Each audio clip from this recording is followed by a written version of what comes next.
Today, I'm going to show you how to create this here in Adobe XD for this two-part video tutorial where I show you ultimately how to create this using GSAP 3.0. Hey everybody, what's up? Gary Simon here. So the GreenSock animation platform, or otherwise known as GSAP, they've upgraded to version 3.0. And it's a major release, and a lot of things have changed. And I've done videos on them in the past. If you're unfamiliar with what the GSAP is, it's basically a JavaScript animation library, and they allow you to do awesome, complex UI animations relatively easy. So this new 3.0 version, packed with tons of features, and one of the most important things is it's half the file size.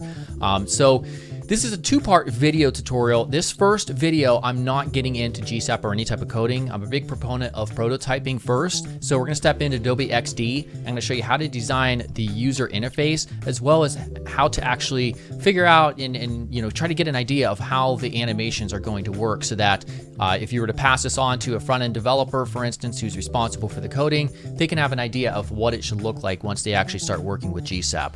All right, so make sure to subscribe if you haven't yet, and let's get started. Before we begin though, Linode, the sponsor of this video, makes it easy to host your site, your app, or service on whatever technology stack you use. With one-click apps like WordPress and Drupal, getting up and running is easy. With backend access to your server, customization options are all but limitless. A fully configurable DNS manager allows for you to easily switch your domain over to your new server, and SSL certificates can be installed for free using open source tools. So sign up using the link below to get $20 in credit on your new Linode account. All right, so what we have here is a quick, just kind of a mock-up of just some ad copy that we are to take and convert this into an actual UI design. So the reason I did this is because usually if you're a UI designer, most of the time you will be provided with the ad copy either by your client, if you're a freelancer, or by your employer if you're working with a team or whatever.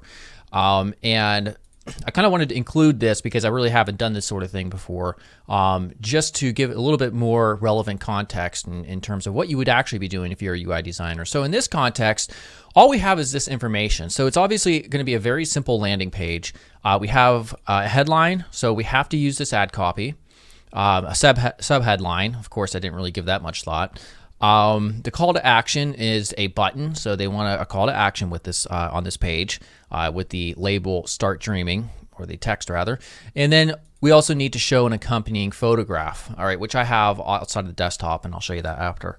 And so our goal as a UI designer will be to take this and structure it into a usable interface, and also something that looks good. So we're actually playing the role of a UX designer as well, because we have to figure out how to lay this stuff out in a way that makes sense. So there's a lot of overlap when we're talking about UI and UX design. So let's go ahead and get started with that. And usually I'll start to think about, okay, well, showing an accompanying photograph, we have to have a button, a headline, and sub-headline at the very least. And so at this stage, it is usually helpful. Maybe some people prefer to get out like a notebook with a pen and just start sketching out, a very rough wireframe of how this might be laid out. Maybe you can do it right here, like a very low fidelity wireframe as well. So usually what I do for most of the time, I'll just kind of hop right in, and I'll do not necessarily the intention of going into or creating a lo-fi wireframe. I usually will just kind of place things around kind of quickly, and then just go straight into, what I ultimately think it will look like, if you understand what I mean. So I have this on its own artboard. I have another Web 1920 artboard over here. Now, real quick before we start designing, I am talking a little bit much. Usually, if this were a real project, you would want to start mobile first with your design, to think about how it works on mobile devices in its most simplistic form, and then build out to tablets and then desktops to progressively enhance it. You do the same thing for front-end development as well. But for this project, just so it doesn't take too long, just so I can demonstrate really what the core and the purpose of this two-part video tutorial is about, which is translating animations into GSAP, we're just going to do desktop, all right? in my full UI design course coming up, obviously be a little bit more comprehensive than this. So we have bridging the gap between dream and reality. Okay, so that's the headline. I'm going to get that out first. And the idea that I had right away is kind of go with a 2-column layout where we have like a photograph with an accompanying sort of abstract graphic over here. And then on the left, we can have those 3 elements in terms of the headline, subheadline, and the call to action. So I'm just going to left click and drag out a rough area where I can put that. So it's bridging the gap between dream and reality. All right. So I'm just going to use Montserrat, of course, my favorite font for this. We're going to make it bold. And it's our headline, so we want it to be the thing that really sticks out the most, all right? So this is what's called visual hierarchy in UI design. Visual hierarchy is something that applies to all forms of design, but for UI design, in our purposes with these 3 different elements that are sitting right here, we really need to emphasize the headline the most, all right? The subheadline is kind of secondary in nature. And so in order to reinforce that secondary nature, let me just take this, or rather, what are we at, 61 Montserrat bold. Yeah, I'll take this. If I were just to do, real quickly, I'll get my plugins. We'll go to Lorem Ipsum, fill that. That's an Adobe XD plugin you can get. Oh, that's not enough. Let's just say that this is our subheadline right here. We see no distinction between these 2 elements. Our eye is equally drawn to both of these because these elements are styled the same. So if we want to emphasize importance to one element over the other, then we do it through a number of different ways. We could do it through the font weight. So for instance, if I take this and go light, we can see we're suddenly drawn automatically, our eye is, to this bolder area because it takes up more space and it just sticks out more because of the fact that that's bold. You could also do it through color. We can take this down, the color to maybe more of gray. So now automatically we've established this visual hierarchy through both of these, or you can do it through scale as well. And you can do it to all 3 at the same time if you want, and if it's effective and still readable. So that's what we're going to do. We're going to take this down in terms of size quite a bit. So the size that I think I'm going to use here is going to be right around there probably. All right. And we're going to make it also not bold. It's going to be regular. Right around there. And I'll make this extra large just so that when we run this plugin again, it will really fill it all up. There we go. And we only want just a few lines really, maybe just 2. And then we'll increase the line height because it's a little bit crushed and crammed a little bit. So maybe to 50 or so. All right, so now we've really established that visual hierarchy between these 2 elements. We got our headline, our subheadline, and notice that I decided to kind of really give this a lot of white space in this desktop format because we have very few elements to design for. We only have a headline, subheadline, whatever, so it wouldn't make sense to stick like this stuff up here or anything like that. So we can really just frame it very well. Usually the more content you have, the less white space you will have naturally. Now, we also have our call to action, which is a button, Start Dreaming. All right, so we'll go ahead and put in just a button here.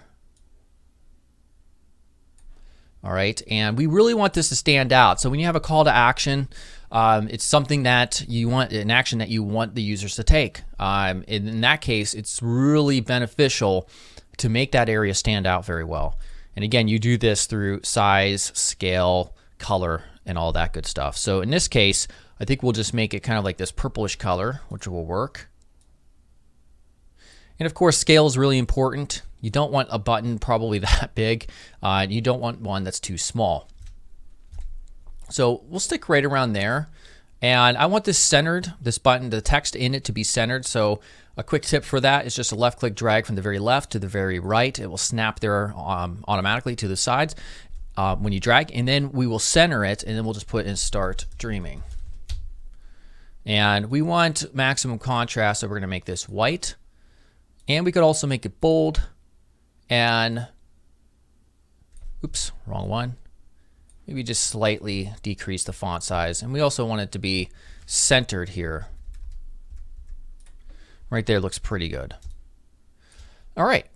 So now we have the photograph. So remember I mentioned like a 2 column layout. So we'll go ahead and I'm going to first drag out a column here with the rectangle tool and get rid of the border. And then just, while it's selected on my desktop, I'm going to pull in this. This is from Photo Splash, this graphic right here. And this looks pretty good. So right here, very, very simple. And people are calling me, sorry about that. But I want to kind of have something else extra to really make, I hate using this term because clients use it and it's very frustrating when you're a designer trying to interpret it, but really make it pop. I can't believe I just said that. So I decided to use some sort of, found some sort of abstract element from yellowimages.com. This is one of my sponsors. They're not sponsoring this video though. I genuinely, I thought of, like, I want like a certain sort of look, and they have this awesome thing called Images 360.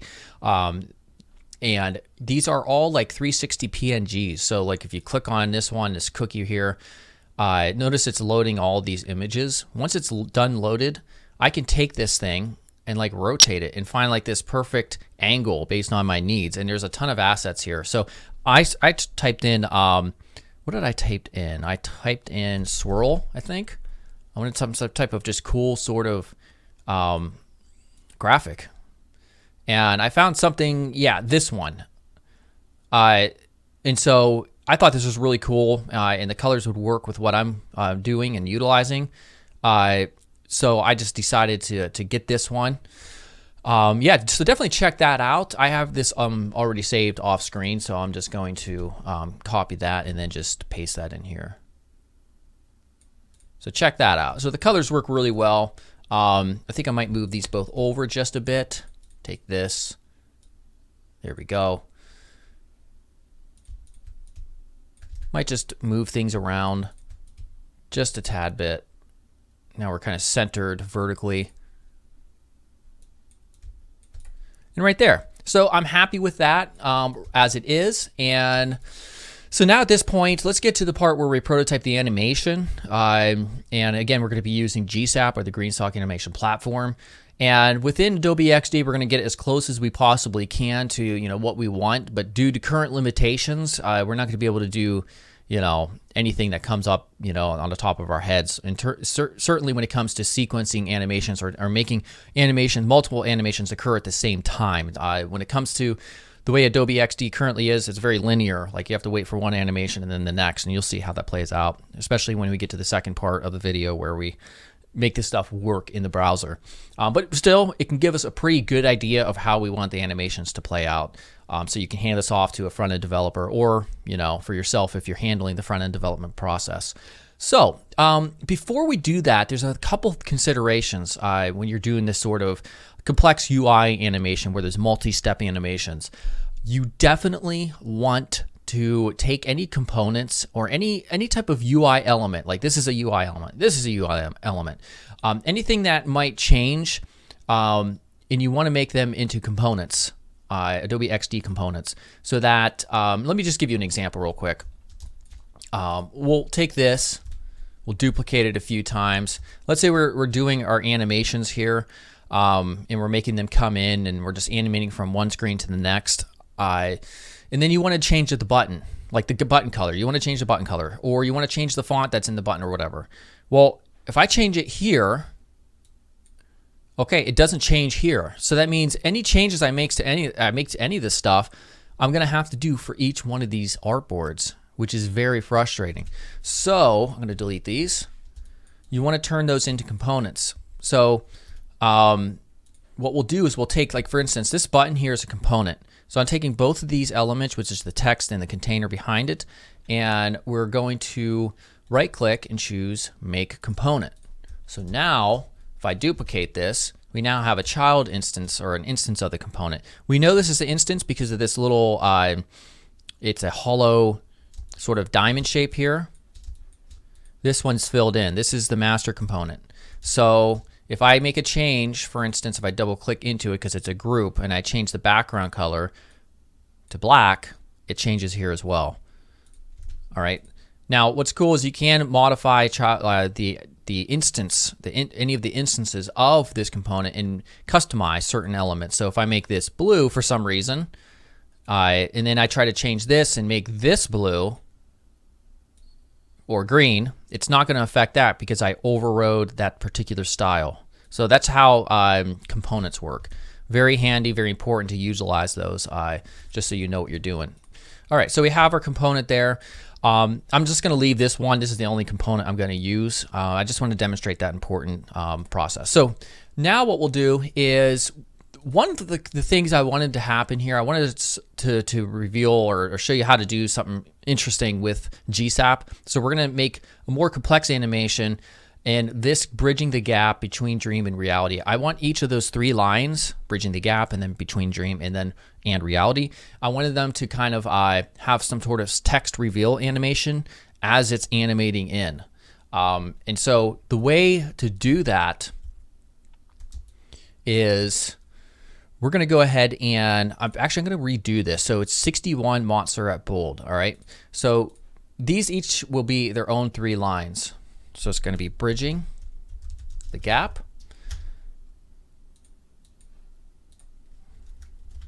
All right. So this is going to go here. I'm going to duplicate that with Control D. All right. And it's between. Oh, this is center aligning. That's why it's all messed up. Okay. Between dream and then and reality. Oh, I forgot to put the period. There we go. So I'm going to delete the one in the back.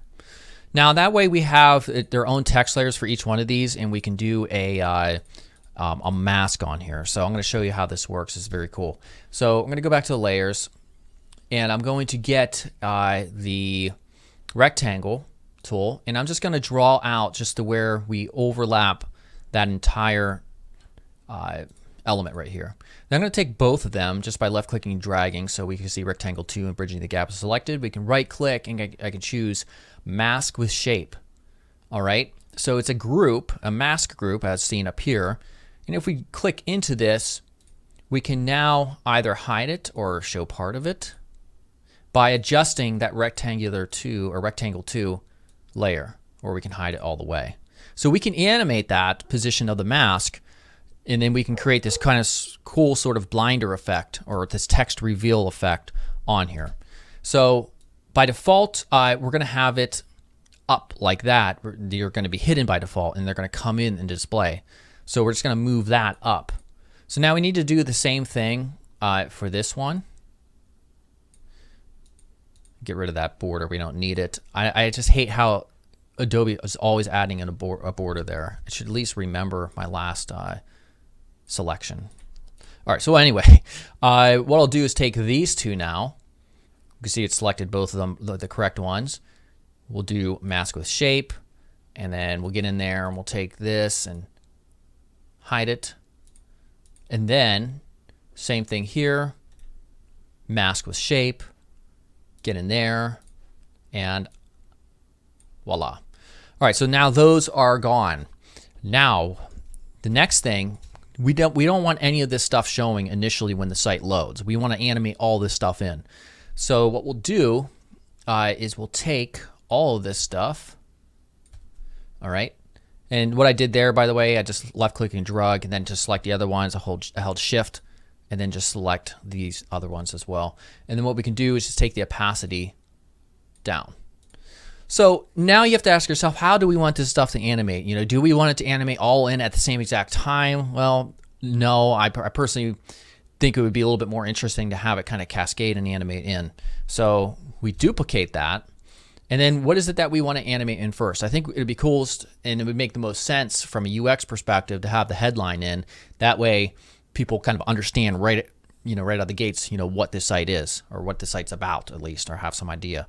So this is where we animate our masks. All right. So I'm just going to open up all of these.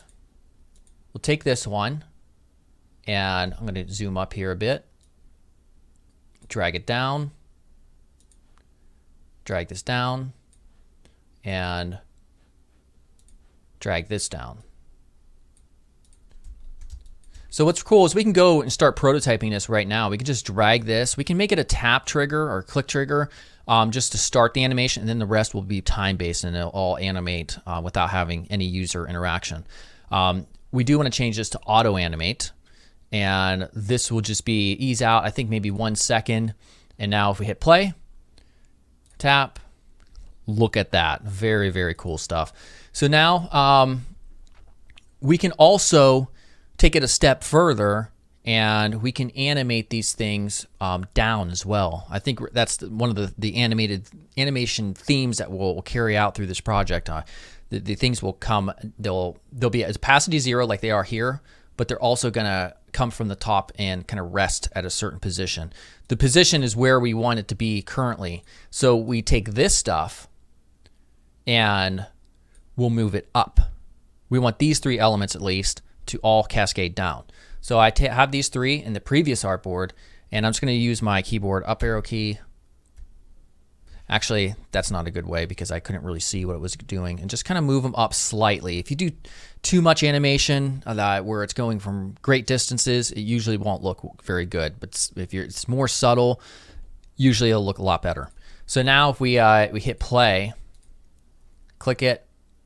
So now it's coming in, and it's doing that text reveal animation, which looks really cool. All right, so now what we can do is after that, we can duplicate this, and we can reveal the next piece of content. So that will be this one. So this needs to be opacity 100. And we can also make this kind of, oops, we can take this one over here and push it up, because remember, it only animates from the previous artboard. So we have to move this one up, and then go back to prototype, connect this up, all the same. Maybe we'll make these go a little bit faster, like 0.6 seconds. So now if we go back, hit play, click it. Where'd it go? Oh, it was a tap animation, that's all right. We have to change this to time with a 0-second delay. So let's try that again. Click it. There we go. Now, when we actually do this for real, when we get into the front-end development process with GSAP, these are going to, it's not going to wait for this to finish for each one of these elements to come in. They're going to come in at an offset. It's not all going to be at the same time, but it's also not going to be where, this element has to wait for the headline to finish. They're going to be animating at the same time, but they're going to be staggered. But unfortunately, we can't recreate that currently here in Adobe XD based on the current feature set. All right, so next up is the call to action button. That's what we want to animate in. So we'll duplicate that, go back to the design tab, and we will just take that opacity up. And if we want to animate that up as well, slightly, just push that up. And then duplicate that again. Next, we'll probably bring in this element. So the background. And I think we'll slide that in maybe from the right. So we'll take this and just push it over here, holding shift and keeping on the same horizontal path and just offsetting it to the right. And then we will take this and we'll make this guy, the swirl graphic, 100% opacity, and maybe this will come down from down, and then it'll go up.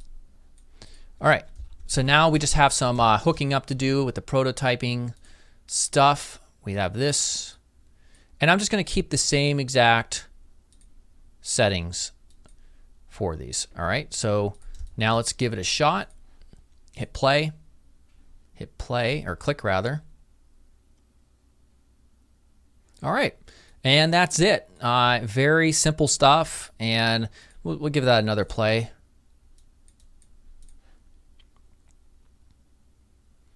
All right, so make sure to subscribe here if you haven't yet, because in 2 days I'm releasing the part 2 where we step into the front-end development role with HTML, CSS, and JavaScript with the help of GSAP, and to make this a reality in the browser. I'll see you guys soon. Goodbye.